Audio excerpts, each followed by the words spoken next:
I'll be honest, I'm kind of bored, and I want an excuse to make another video. So I thought this would be a pretty good idea.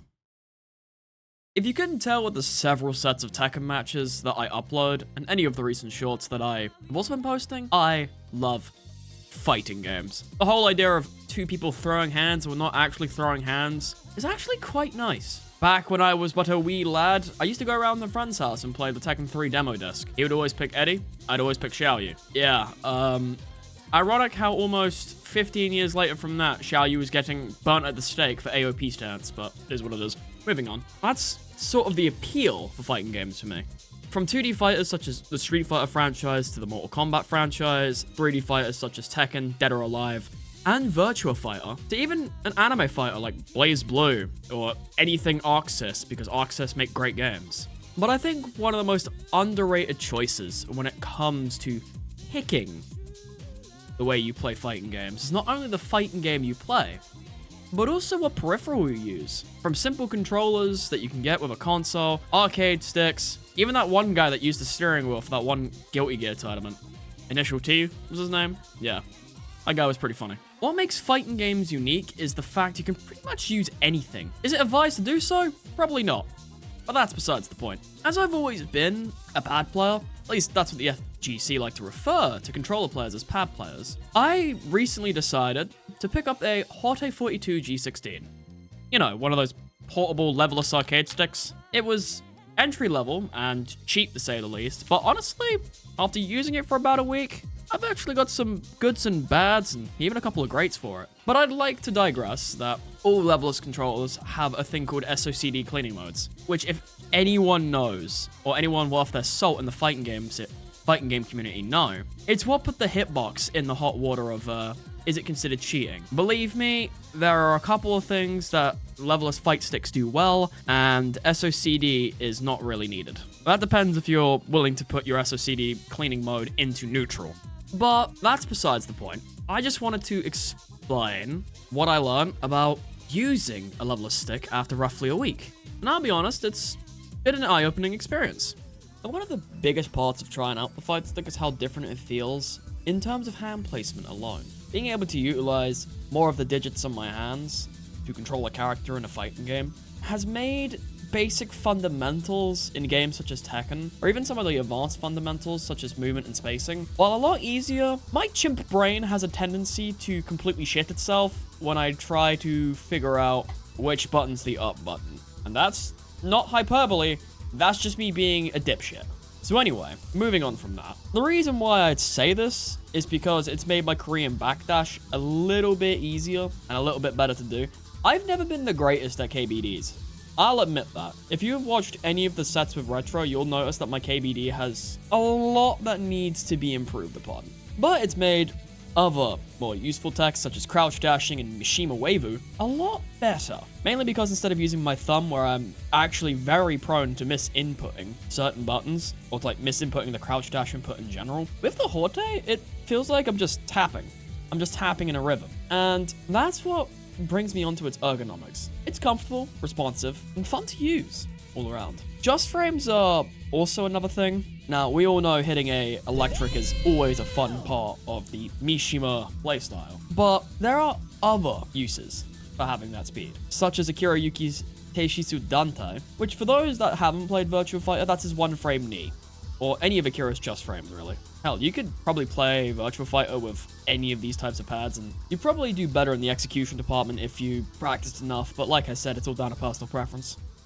Ultimately, when it comes down to controllers, I've always preferred Xbox controllers over quite literally anything else. Yes, I was a PlayStation kid, and I'll admit the PS2 was probably one of my favorite consoles to use while growing up. Xbox had always edged out to PlayStation in terms of ergonomic controller usage. So you can imagine how it's been a bit of a pain getting used to using more than just my two thumbs for fighting games, as at the time of recording, I am and still not really used to using them. Muscle memory is a bigger part of fighting games than most people would like to admit. And yes, discovering tech and pulling off cool shit is always a good time. Most of the time when it comes to launching, punishing, doing combos, all that jazz, you'd be relying on your lizard muscle memory brain to pull off most of that stuff. while your actual thinking human brain is proactively thinking about situations and reacting to moves on block. So it's not really a precautionary tale, it's more or less just a heads up. And this can apply to anything. If you're swapping inputs in a fighting game, you're gonna have to completely relearn everything when it comes to muscle memory. Now, a couple of weeks in the lab will probably fix that, and I think it's a lot easier to learn a new input when you already have knowledge of fighting games, rather than learning for the first time or being new to fighting games. And I think that's one of the reasons why learning a new input is also something that can be useful. You know, just in case, like, hypothetically, you don't have a controller lying around and you prefer to play pad, but you know how to play stick. So it's like, yeah, I could play stick if you really needed to. Or the other way around, like, your stick breaks and you're like, ugh, I have to play pad. So someone just hands you that pad and like, sweet, thanks, bro. Or even if you're having a LAN party for an FGC LAN party, stuff like that. I've also noticed that circular motions on Leveless are a little bit weird. While yes, having the speed is nice and being able to get basically any move out in like 4 frames is great, precision is another thing.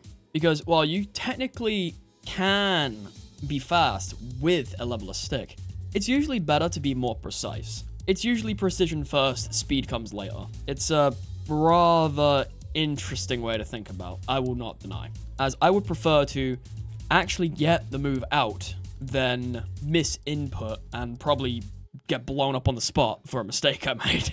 And I think a lot of people could agree with me there when that happens. And that sucks when it happens.